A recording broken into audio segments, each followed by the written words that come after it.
So today we have Tim, Ryan, and Chris Savage. They're going to talk to us about regulatory affairs and compliance in the manufacturing sector. I'm going to pass it off to them and let them get started. So we're going to give it up for our speakers first. All right. I don't know, you might want to hold your clapping. You may not enjoy the presentation that much, so just something to think about. So anyway, good afternoon, everybody. Hope everybody's doing okay. Everybody's good? All right, and I assume there's people online, so those online, we're happy to have you join us today. As Georgette said, my name's Chris Savage. We'll do introductions in a minute, but I'm the VP of Global Environmental Health, Safety, and Sustainability for Gallo. We're not really up here talking about Gallo, but we will make reference to it. Really what we're doing is to talk to you about probably a slightly different topic than you're used to hearing. By the way, is the mic working okay? Can everybody hear me fine? I don't think you'll need it. It's to the, No? to the camera. I think it's for the camera, right? So, okay, all right. So that's why I can't hear it in the room. There you go. Excellent. So we are going to talk about a world that most of you don't live in, except one of you, because Mike Coomer back there used to actually work at Gallo with me, and he's done this work for a living. But what we're really trying to do is we're trying to show you another side of manufacturing, another side of regulatory affairs, and all that ties very much back to the science, right? So the people that do the work that Tim and I do, and this is Tim Ryan, by the way, also works at Gallo, and he'll introduce himself in a moment in more detail. When you do science, there's a whole world of things that you can do. Right? You can be a very traditional scientist. You can be a biologist, a chemist, I don't know, whatever scientist you want to be. A geologist, right? Anything, you can do of those things and be very discipline specific. And those are certainly great careers, but there's a whole other career choice out there that you can consider buying yourself into. And that has to do with regulatory affairs and compliance. Because in the world of manufacturing, in the world of making things, there's always a need to ensure that you have people like Tim and I who work for companies, who work for governments, who work for the private sector like nonprofits, who look after the laws and regulations of the state and the nation and the international governments that we interact with, right?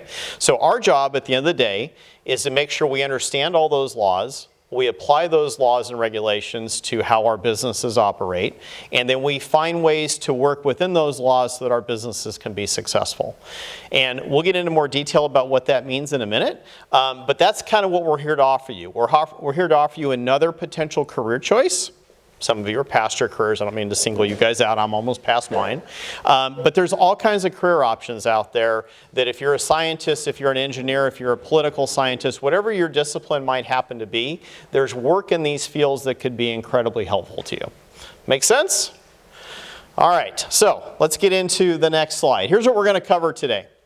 We're going to go through some introductions for Tim and I, and we're going to take you through some of our history because it matters. One of the things, because I'm a local person, I was born and raised in Modesto. I went to MJC. You don't always know what the world of career possibilities looks like when you're out there. So and I'll get into that in a minute, and Tim will explain him, and he's not local. Tim is from Ireland, so he'll give you that kind of history. We'll go through those introductions and kind of take you through our history and how we got to where we are. And then hopefully that will open your eyes to some future possibilities for those of you that are students, and those of you that are not students, at least you know the world that you live in around you. So that'll be the first thing we do. Then we're going to get into the actual world of regulations and compliance. And that'll be kind of the meat of the presentation today.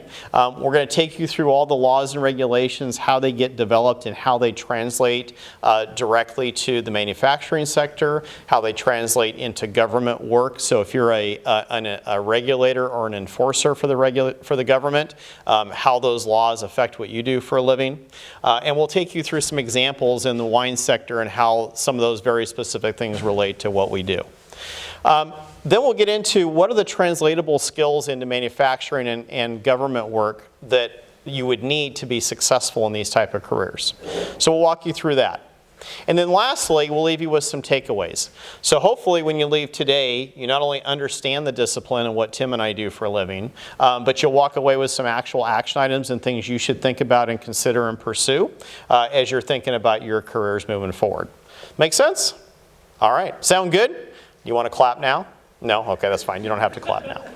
Yeah, I would, yeah. So Tim and I will be a little bit of a comedy routine here to keep you entertained for the next hour. All right. So there we are.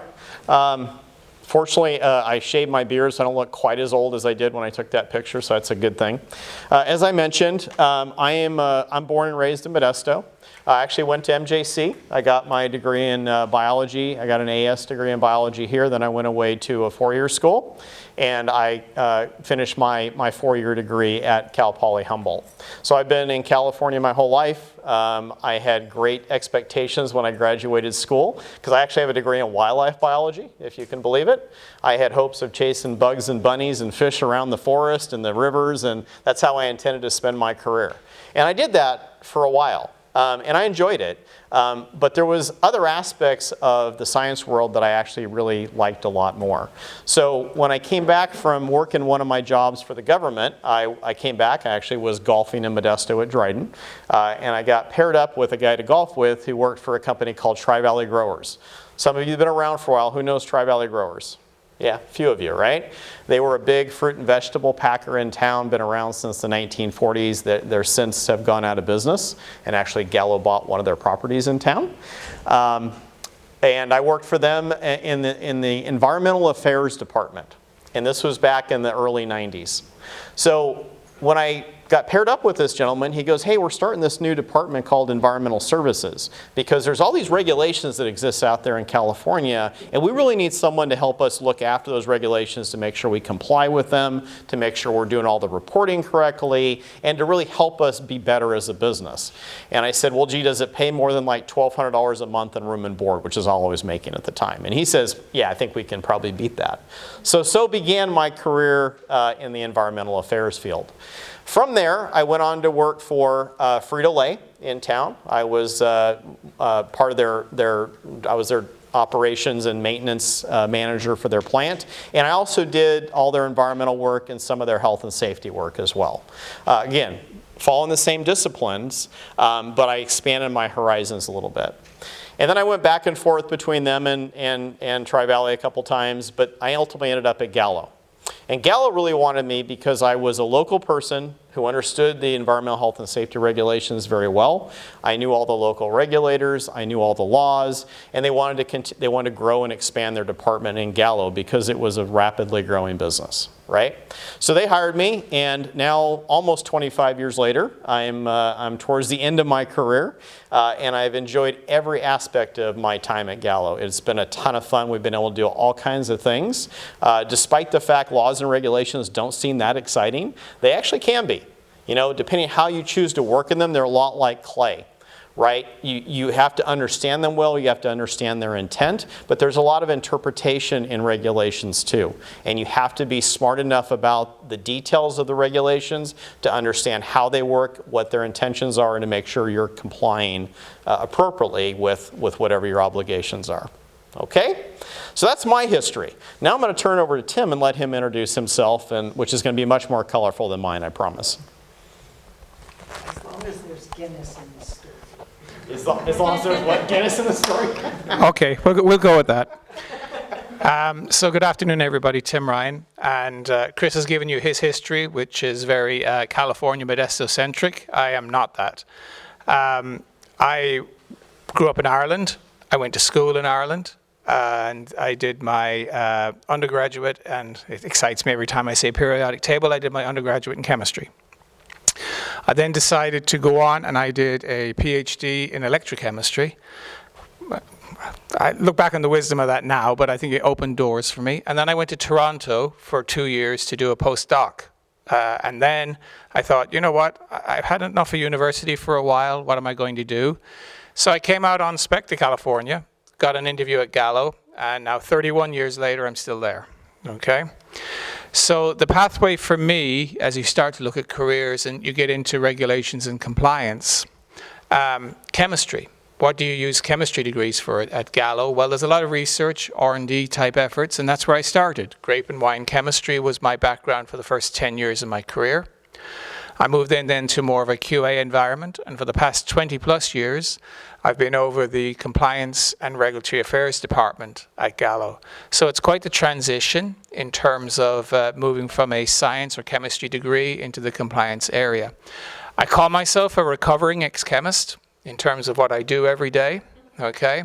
But having the knowledge of the chemistry, being able to apply it then into the product that we make, be it wine or other things, and then understanding the regulatory environment and regulations around that. And as we'll talk about what we do and the skill sets to use in that space, I think it's important to have that balance. We really value technical experience, but we love it to be applied into our environment. So I think that's my background in a nutshell. I don't know, was it more colorful, Chris? As far as the Guinness, thank you. I have visited Guinness and worked with Guinness. So I've done that over time.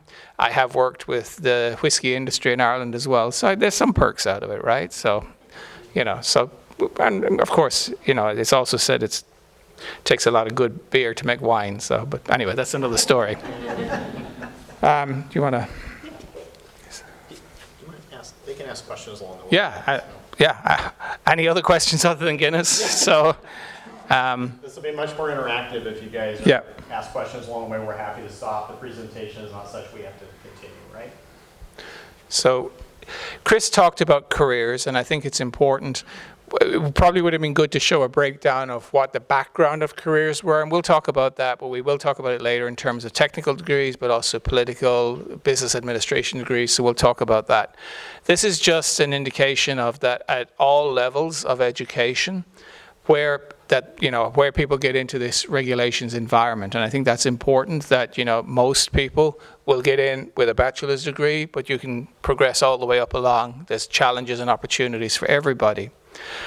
The other part in this slide that's very interesting is when you talk about regulations, where do people work? And I won't say half and half because you'll see the breakdown, but federal government has only 10% of the actual people working in compliance and regulations. So what are the others doing? They're working with the regulators. Now, I think we have the state and local government. State and local government is much higher, so that puts it up to 35%, okay? But the rest is industry, and we are working with regulators on this. Now, the regulators in many cases have exactly the same experience, the exact qualifications as we do. In many cases, they've gone back and forth between the private sector and government. So as we think about careers in that space, very similar set of skills, very similar set of soft skills that we'll talk about that you can use in this space. So Chris, I'm going to turn it back to you to talk about the world that you live in right now. No. Yeah, take that. Just say it. All right, thank you. All right, so as I said, please stop and ask questions, raise your hand, and I'll repeat the questions for those online, okay, if we need to. Now we're going to get into a deeper dive. So Tim and I just gave our backgrounds, which are quite varied and diverse. If you had to assume that Tim and I would do similar type of work, just hearing what our degrees were in and what our early careers were, you wouldn't necessarily say, you know, Tim and Chris do the same kind of work. But the reality is we've got a whole wide range of disciplines that work in the fields that we work in. Mike Coomer, who happens to be the gentleman sitting back there in the blue chambray shirt, used to work with us, and Mike is a chemist as well, right? So used to work for Shell in his early days in Modesto, correct? Yeah. So, and Mike did this work for ourselves and for Hilmar Cheese for many, many years until he retired a couple of years ago. So again, just a wide range of possible disciplines. What is key though is understanding, to be successful in this career, what's key is understanding where these regulations come from, right? Because you can have your science degree and all of these regulations are based in science to one degree or another. There's some politics in there, but the reality is they're largely based in science. So Tim, if you could go on to the next one. Let's talk about where they come from. So regulations are a bit like a nesting doll. Okay, so it goes from the federal government, which is the bigger part of the doll, down to the state government, down to local government, and then into international. And all along that train, there are people who work in these fields. So obviously everybody has heard of EPA and they've heard of Cal OSHA and they've probably heard of alcohol, tobacco, and firearms departments. All of those are part of the federal government, right? And within those fields, there are literally thousands and thousands of people that work in those fields across those various entities. The federal government is really where our regulations come from, at least at the outset.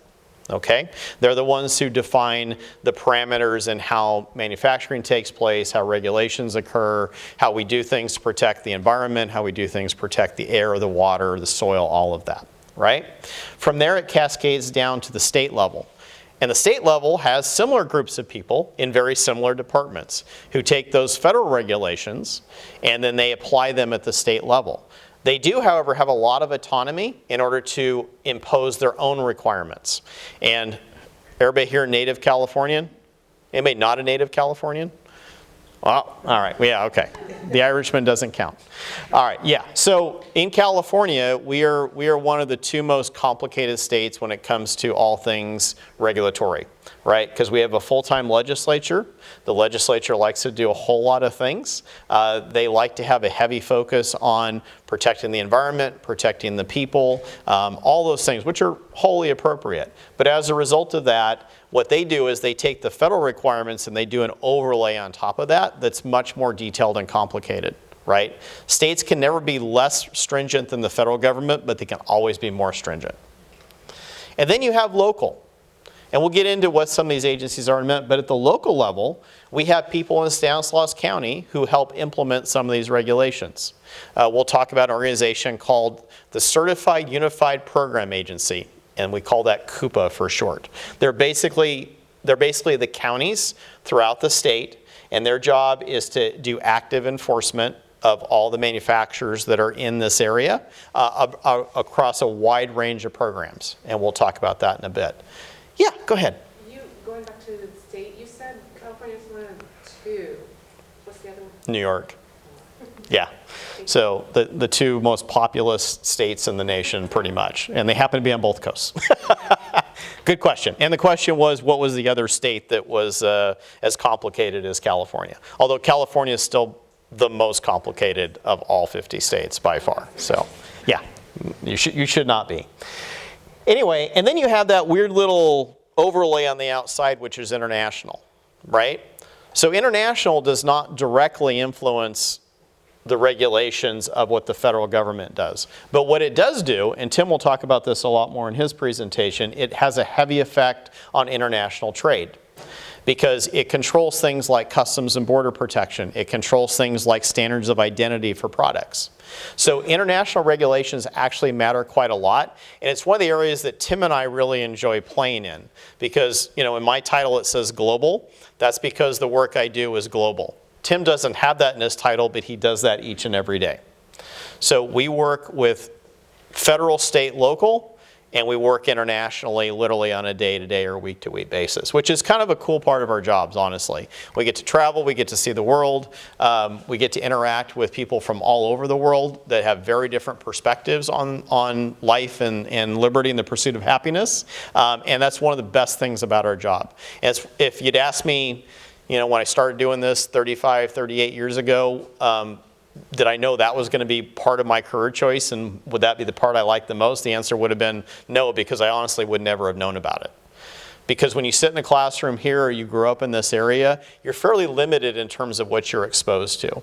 And what is so nice about being part of a bigger organization, and I used to work for Frito-Lay and PepsiCo, so a big multinational, is you get exposed to so many things and you understand how what you do and what you're interested in can really be applied in so many different areas. And this is just one of them, but it's the one that Tim and I really enjoy. Next slide.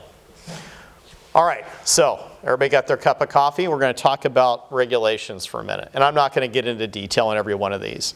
But when it comes to environmental health and safety regulations at the federal level, all of these regulations and acts came about because something bad happened, right? They didn't just decide to do it because they wanted to do it. Usually there's an instigating event. So when you look at the very top, in 1970, you had the formation of the Occupational Safety and Health Act. We call it OSHA, right? Everybody heard OSHA before? Its whole mission in life is to make sure that workers, not only manufacturing, but in all businesses, are protected. And the reason that they had to put that in place is because there was a time in our history that was not always top of mind with folks that employed people, right? And some people got hurt, and they got hurt fairly badly. When OSHA was put into place, As a result of some of those implementing regulations that came from it, the amount of deaths that occurred within manufacturing and the workplace dropped dramatically. The amount of people that got injured dropped dramatically because it built programs and processes to make sure those folks were looked after. Right? So, we rail against regulations sometimes and think they're not a good thing and they impede growth and blah, blah, blah. And in some cases that's true, but the reality is in most cases they actually serve good purpose, right? So none of us would want to go to our jobs on a daily basis without that 1970 Act having been put in place. Okay? All right. The next big one was in 1972, which is the Clean Water Act. Anybody guess what the Clean Water Act might have been about? Come on, I got to get you guys engaged here. We're talking about regulations and Providing clean water. hey, there you go. Yeah, so it's all about providing clean water and ensuring that you have clean water. And that comes in two areas. One is to make sure that the rivers and streams and the groundwater are all as pristine as they can be, and to make sure that nothing is done to those that negatively impacts that. Because again, there was many times when we had rivers that caught on fire in the East Coast because things were getting dumped in those rivers that they shouldn't have been, caused a lot of damage to fish, and it was such a volatile chemical they were putting in, the river actually caught fire. Okay, not a good thing, right? But you don't hear about that today, do you? Because these acts exist, which is pretty cool. And then also drinking water, right? So you have drinking water regulations came out of the Clean Water Act as well. So, and we'll talk about that later. There was a more detailed act that went into place, but that's all about making sure that when you turn your tap on, you can turn your tap on and feel safe about drinking your water. Those of us that have traveled the world, and Tim can speak to this even more than I can, that's not always the case everywhere you go, right? In some places, particularly south of the border, if you go to Mexico, if you go to some of the South American countries, you need to be careful, right? Because our digestive systems are not set up for some of the things you might encounter. Those Clean Water Act and these other acts help protect us from that, to make sure you can always turn your tap on and feel good about it. Safe Drinking Water Act, that was a much more detailed act that put in place about drinking water like I discussed. FIFRA, which I was going to write out, but it was taking up too much room on the slide. I just put rodents. So it's the Fungicide and Rodentia Act. So basically it's how you apply pesticides and herbicides to make sure that when those get applied, they are done in a proper way that is as protective as possible of the environment and of the wildlife in those areas. So that really matters quite a lot. And remember, people do what Tim and I do. Well, this is more my world than Tim's. He'll talk about alcoholic beverage in a minute. But you have to know all these acts. You have to know all the regulations that go with them to be effective. So, and all of your science work applies in every one of these acts. Not one of these doesn't have a science component to it that you have to use your science degrees to understand. Toxic Substances Control Act, think about that as hazardous waste. That's the easiest way to think about it. To make sure people are not dumping things that can turn rivers into flaming rivers over time. That's what that's about. There's much more detail, but that's the high level of it. Emergency Planning and Community Right to Know Act. So, anybody know what Bhopal, India is? Yeah. Okay. Just Chemical killed a lot of people. It did. So Union Carbide, which was an American company that was doing business out of India, actually had a release of a very toxic material. And it ended up killing a lot of people in the town. And it happened for all kinds of reasons. But what the people in the town did not know is how toxic those materials were that they were living next to. And as a result of that, many, many people died. So that law is what requires all manufacturers in the US who use highly hazardous chemicals. Are we still on? Okay, good. It got kind of dark. Am I having a stroke? No? Okay, good. All right. It requires people to notify those in the community what they're around. And it also requires that you put one of the most complex and secure programs in place for those chemicals to ensure that they never ever get released. And our reporting for those chemicals is at such a low level that they want to know every small amount of those materials that gets released so that you have a very robust response program that helps you deal with it to make sure it never gets big and we never have a Bhopal, India again. And thankfully that has really never been the case in the US, but it was a very hard lesson to learn. The next one's about oil pollution, and we had Clean Air Act amendments. So this is about don't dump oil, right? Oil in California actually is a hazardous waste. Did you know that? So when you go get your oil changed in your car, right, that goes to a specific recycler. California is one of the few states that actually considers it hazardous, by the way. Many other states do not. But that ensures that those are done properly. It also ensures that those who manufacture oil products have a proper mechanism for running their business and making sure they don't do major releases that can cause environmental harm. I'm going to avoid TSCA reform because that's the same thing as I mentioned down there, the Toxic Substances Control Act. What they did is they just enhanced how challenging it is to use hazardous chemicals and to make sure that you properly have programs in place to ensure you do not have negative releases. And I'm oversimplifying because I'm looking at Mike back here who lives and breathes this stuff, so he knows how much I'm really hitting the top line.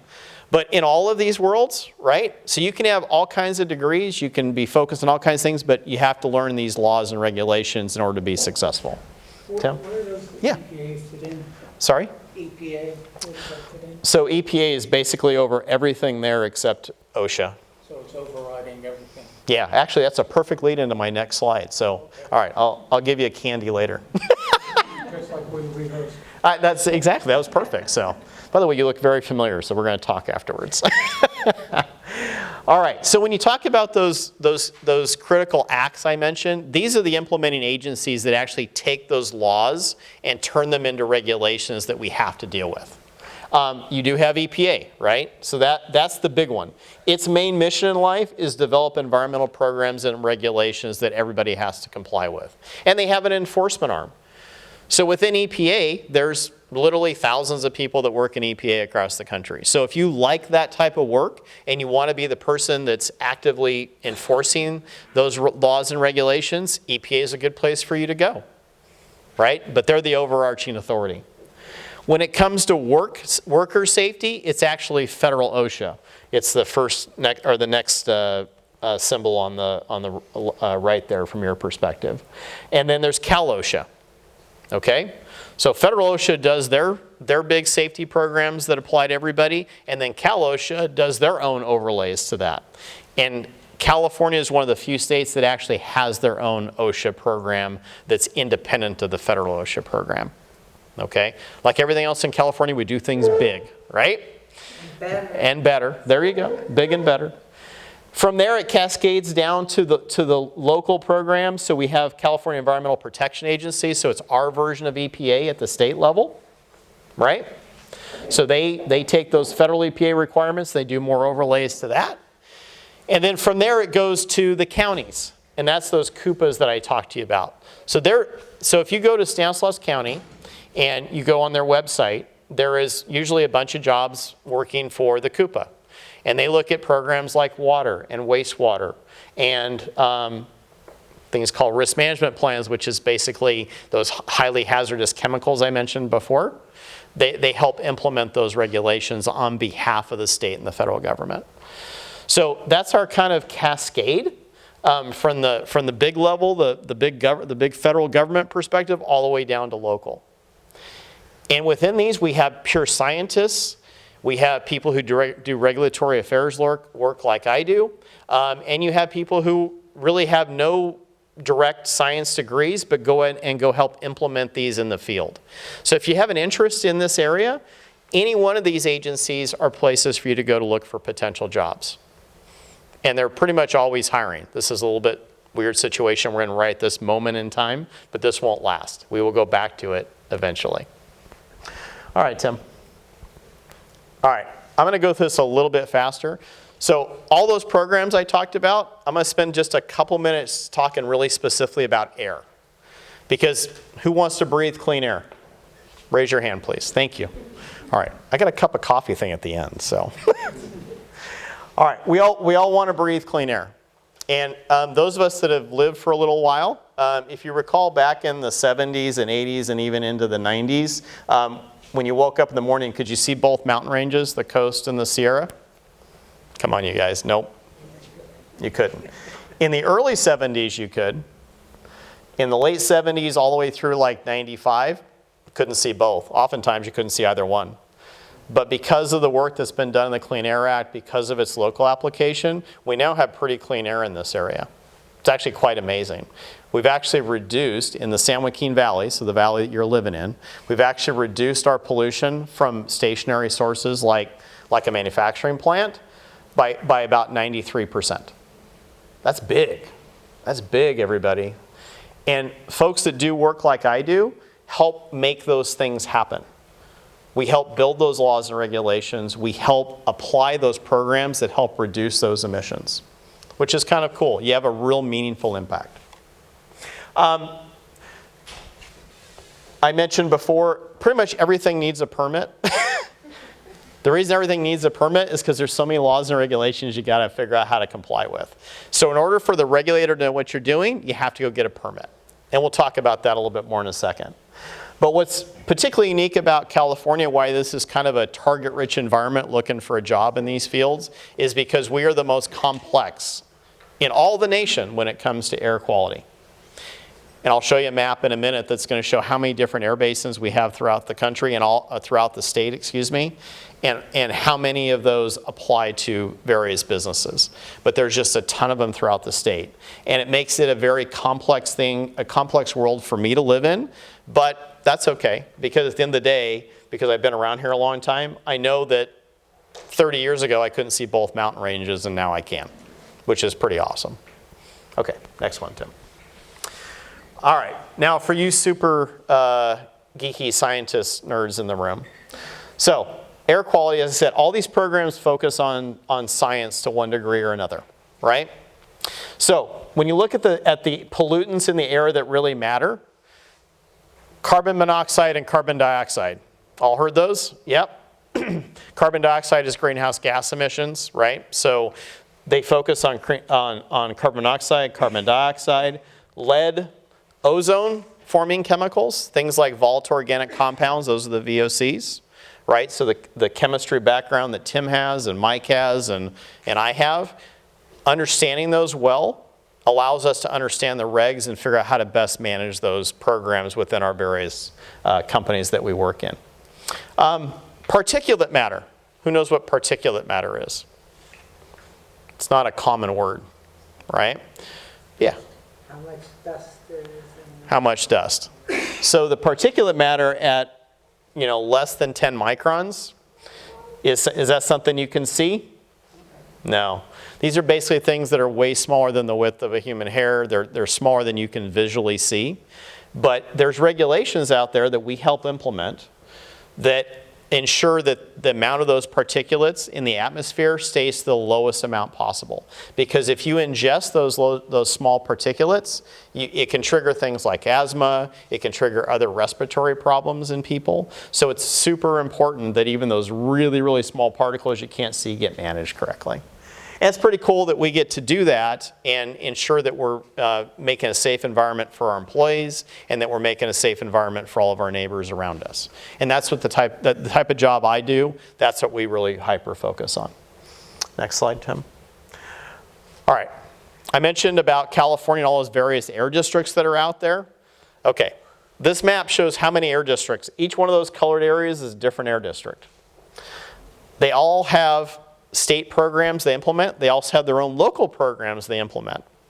So if you like complexity and you like to deal with things that are not just A to B to C, but it's like A to B to C to D to Z to V to whatever, P, this is a cool field to be in.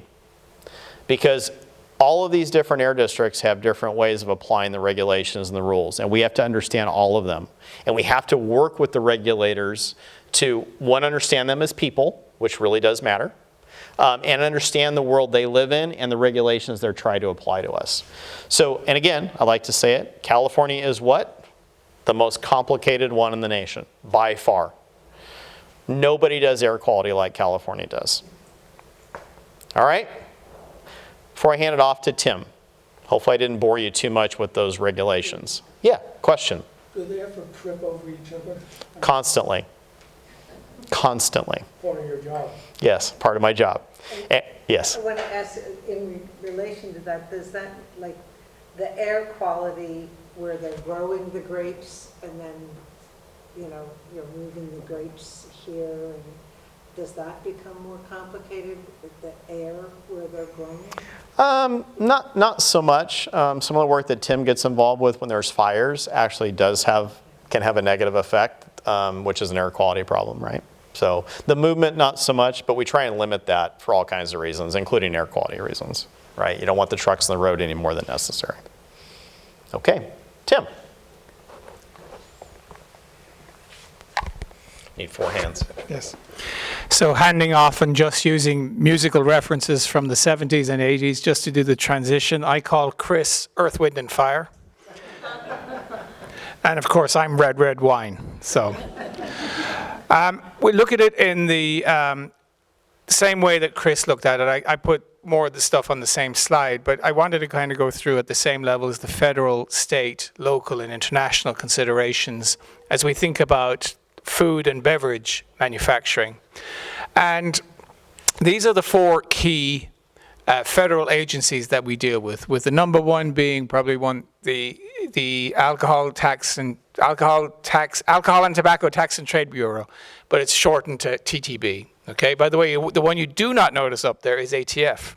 So the Alcohol, Tobacco, Firearms, which really has nothing to do with alcohol anymore, but that's an anomaly.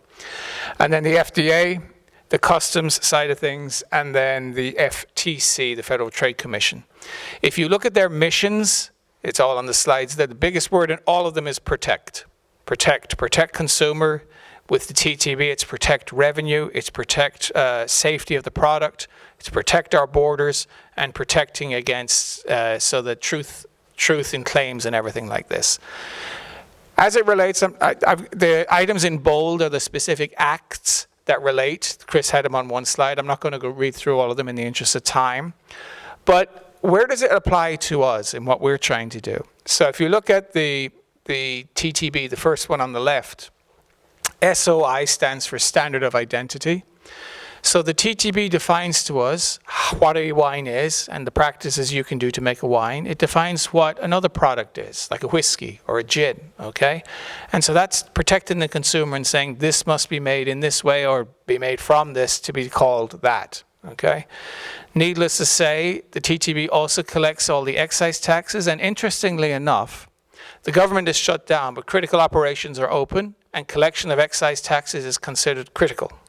So we still have to pay our taxes, okay? We look at labeling and labeling issues. They're defined for us, so we go through all of that. Distribution, as we ship our products, there's various rules on how that's handled. There's a 3-tier system that people may understand that goes from the producer to a distributor to the retailer.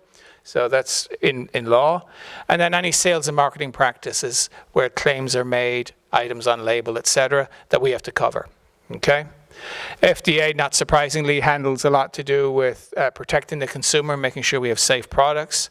You hear all along about microbial issues, salmonella or something.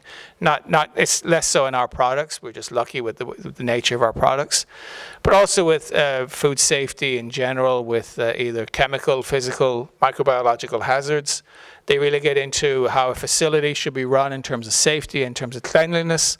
And they watch for any health claims that are made about foods. We are prevented from doing that for alcohol beverage.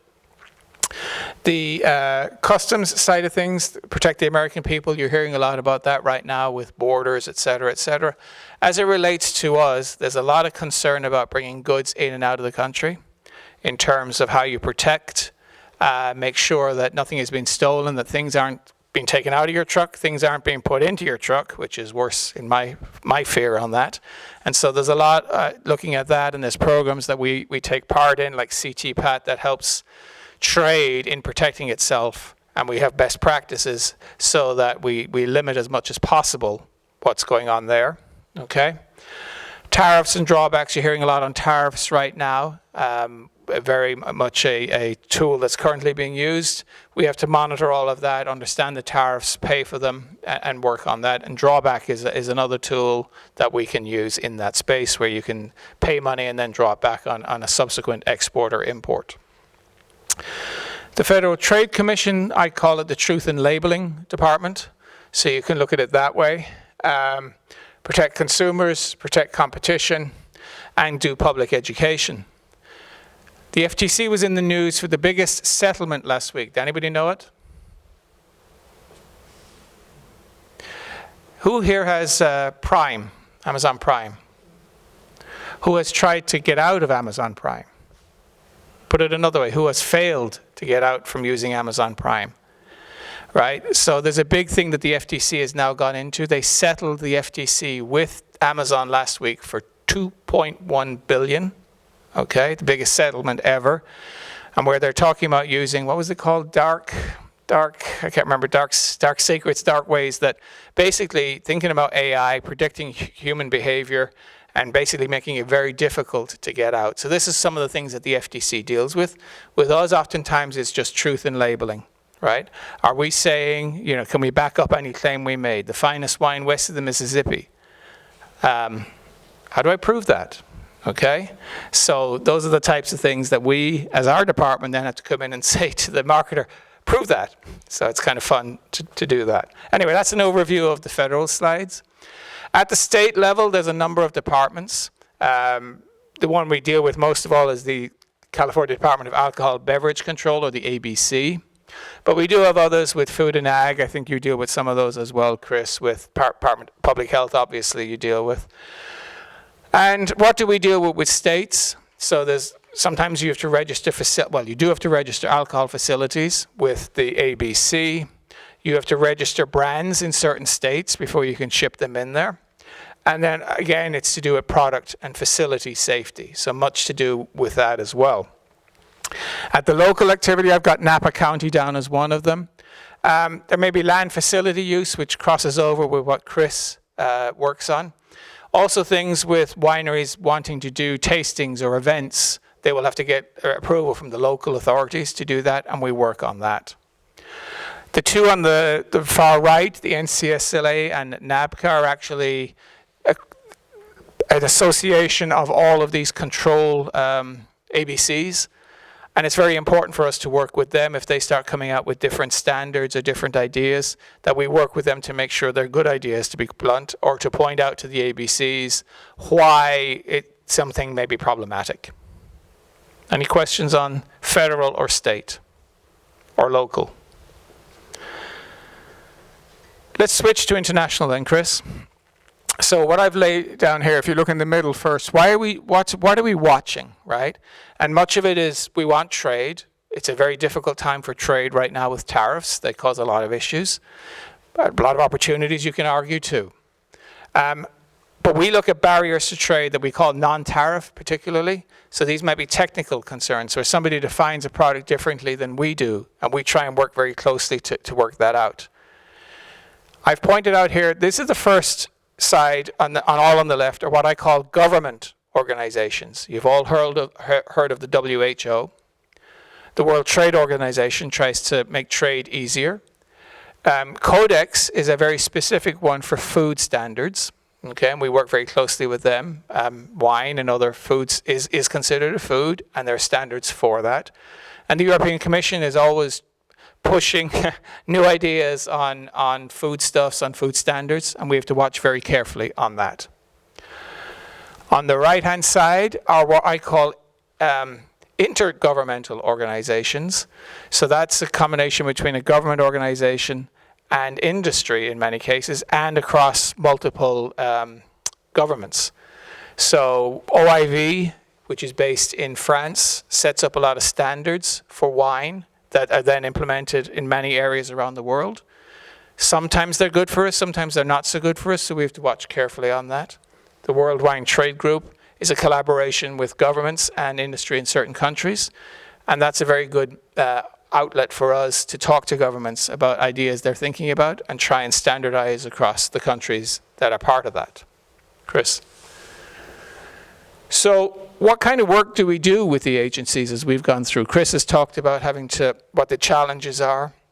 And I think this slide applies to you as well, Chris, in everything that you do. And it's paramount that we have relationships with these key agencies, okay?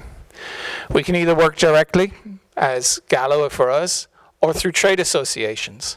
Sometimes with trade associations, you get more bang for the buck, effectively, because you're representing the industry. On the wine side, there's two common ones, which is the California Wine Institute, which is for California, and then FIVS, which is an association, a global wine industry. The equivalent on the right-hand side, Distilled Spirits Council and the World Spirits Alliance, represents spirits, both domestically and internationally. And there's a lot to talk about with responsible drinking right now with IARD. And so this is an organization really pushing and discussing the merits of moderate consumption.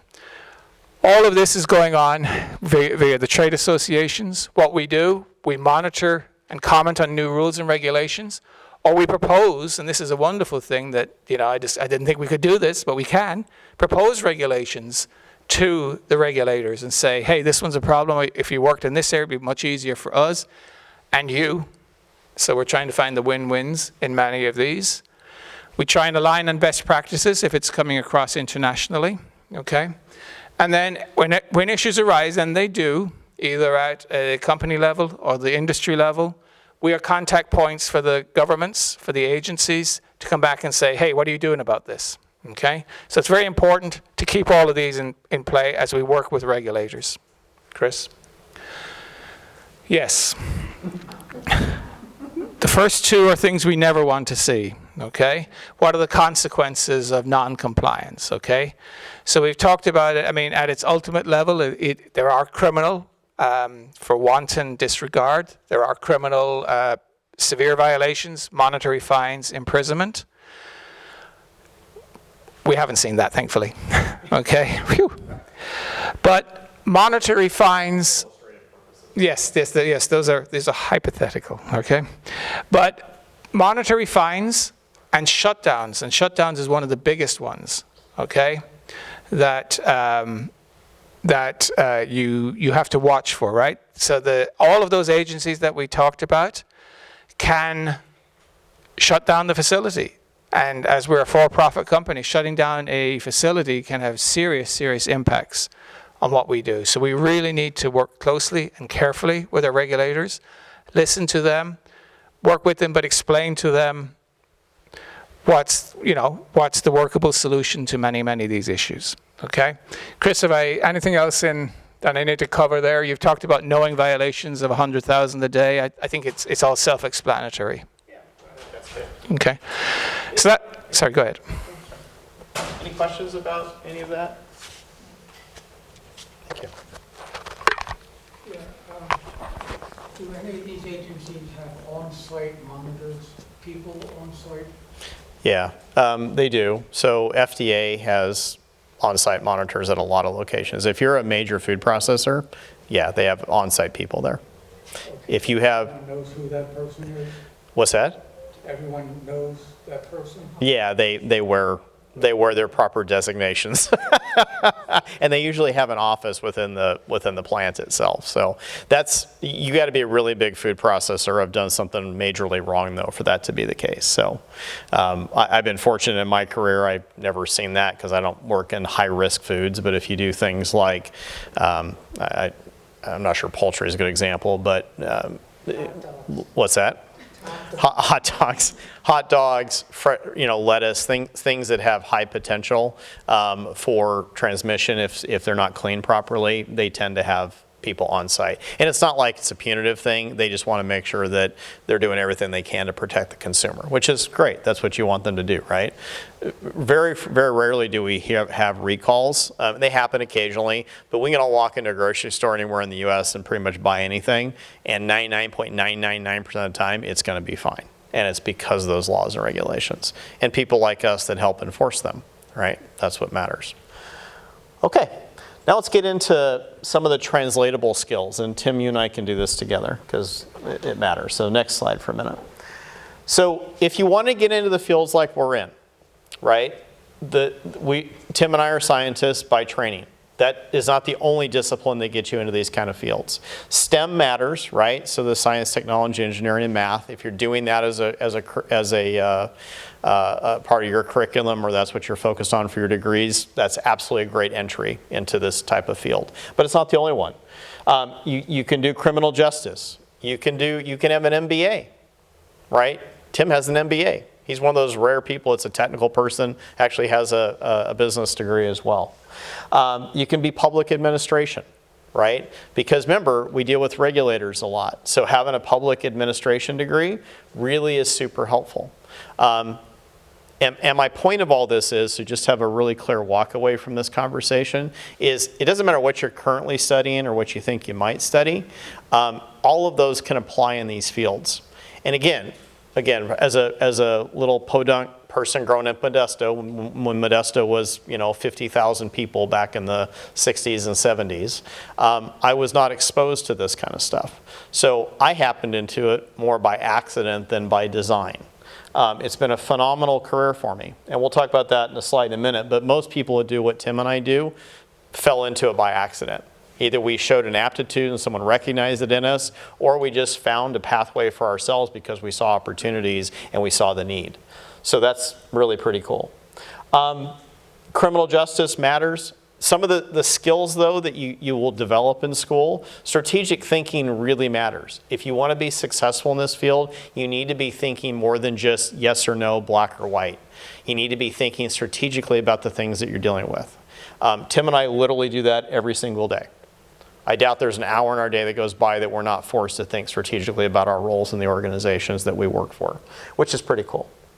And I mentioned critical thinking, but I'll mention it again, right? So, we all spend a lot of time on our phones. We all spend a lot of time reading newspapers or whatever your methodology for ingesting information is. Being able to not just read something, but read something for intent and be critical about what it really means and how you can apply it in your world matters a lot. Because remember my earlier comment, I said that regulations are sometimes subject to interpretation. They're frequently subject to interpretation because when they write laws and regulations, they tend to not be very specific, unfortunately. So it leaves it to people to figure out how best to apply them. So being a critical thinker really helps. Now I'm going to hand it to Tim to talk about the soft skills, which are equally, if not more important.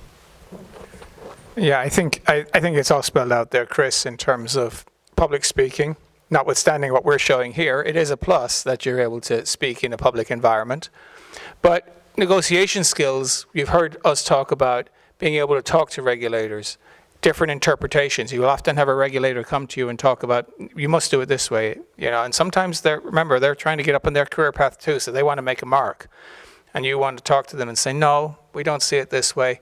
And then the game begins, the negotiations begin.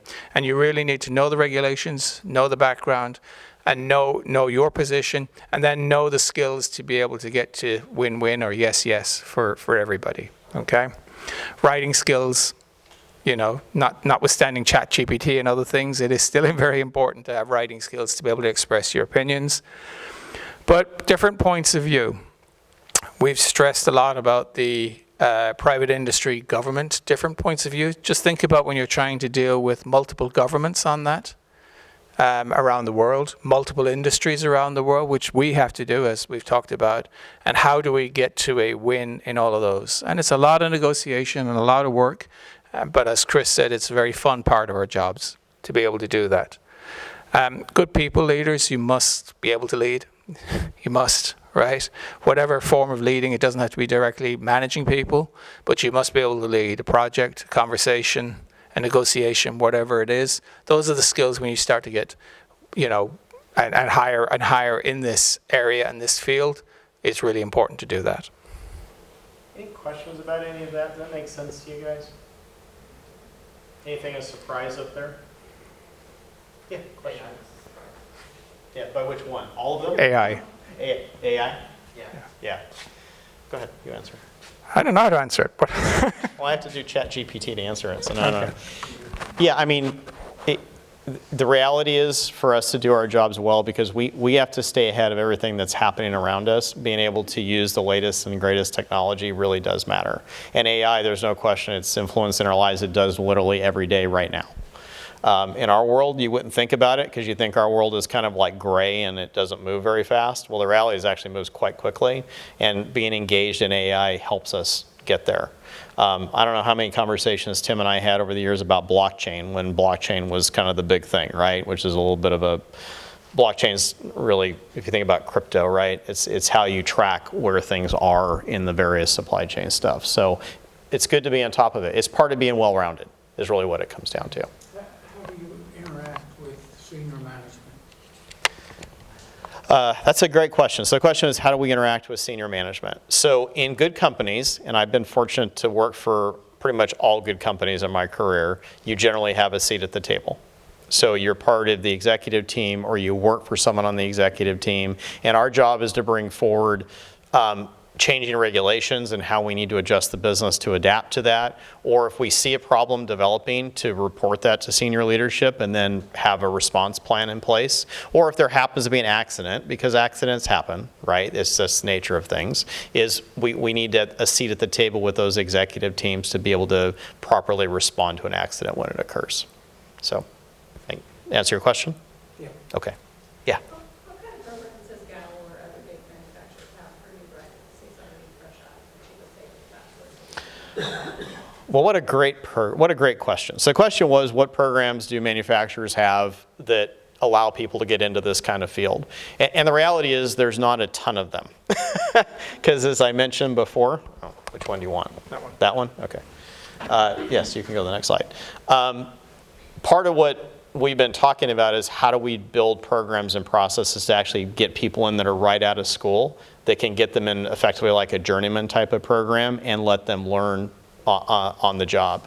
So some companies do it reasonably well. I think within my company over the years, we've done pretty well at that. We've actually developed an onboarding program that takes people who are literally fresh out of high school or fresh out of college and then identifies training for them that they can go take, and then through both that training, exposure to people who do that job today, and then exposure to actually a real work environment that will bring them up to speed over time.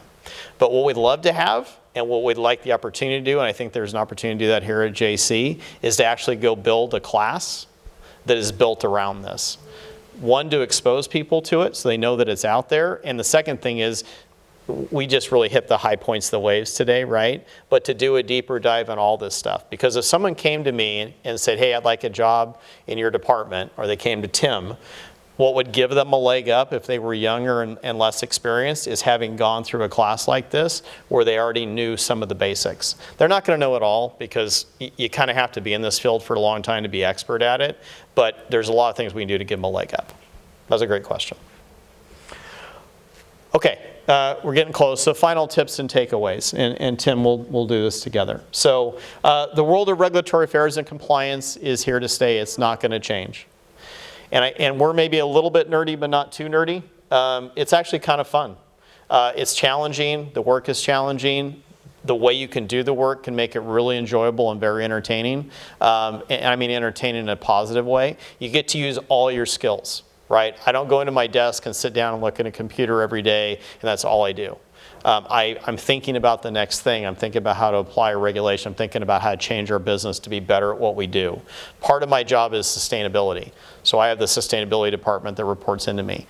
That whole mission is to go be more efficient about how we run our business and have the least possible impact on the environment that we can, and make sure that we're protecting our people along the way. That's a cool part of my job. So it is very, very unique and opportunistic out there. It does translate into multiple career opportunities like we talked about. There's all kinds of things. There's private sector, there's government, there's nonprofit. There's all kinds of jobs out there that fit this, and it is a growing field. And it's actually hard for us to go source people who are actually qualified to do the work. So when Mr. Coomer back there left my organization, it took us a while to find the person we needed because he had a very unique skill set and 35 plus years, 40 years experience doing the work. You don't replace that just easily. So it's a growing field. You want to comment on this, Tim, or let me finish this and you do the last one? Yep. Okay. If you're local and you want to stay local, there's a chance to stay local.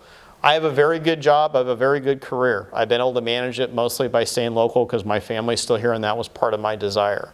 So you can be very successful, have a good career, stay local, and this is one field you can do that in, which I think is pretty awesome. Education and soft skills are critical. We went through that a minute ago. Those soft skills that Tim talked about, incredibly important. Don't think you can just be a pure scientist or a pure technical person and be successful. Not in this field. You need those soft skills. So if you have a desire to grow into this, I would really think about some of the things we talked about, including AI. And the last thing, exposure and experience is essential for long-term success. I mentioned earlier that most of us got in this field through accident because we didn't know it was a possibility. And because these fields have been growing for the last 25, 30 years. So, but we think there's an opportunity to improve that. So with that, I'm going to let Tim bring us home here with that final statement up there. Well, thank you. Yeah, we want to find ways to, as we said, take the accident out of learning these. No one has come in that I know of who has done a career in compliance. Never heard of it, in my mind. More so in environmental, but less so in our space. So we have to retrain, we have to learn everybody. Sorry, try that again. We have to train everybody, teach everybody, not learn. So we have to do all of that. We want to get people in who have that experience. This is the concept that we're talking about, of developing and exposing people to these skills, be they negotiation, be they the regulations, be they how to talk to people on the regulations. We see an opportunity for that. We think that will help us in terms of getting a quicker learning curve in the job. We think that will help candidates get a leg up in terms of applying for jobs with us. So with that, that's pretty much a wrap up for us on the world of manufacturing, compliance, regulatory affairs, and what we do. So thank you very much for your attendance and attention. Answer questions. Yep. Any last questions that we didn't answer along the way? Yeah. Go ahead. No, go ahead. I teach sociology here, so critical thinking, and I teach a lot of AI to my students, and writing. Trying to explain to them that that's what every job's going to need if they have a college degree. But how much room is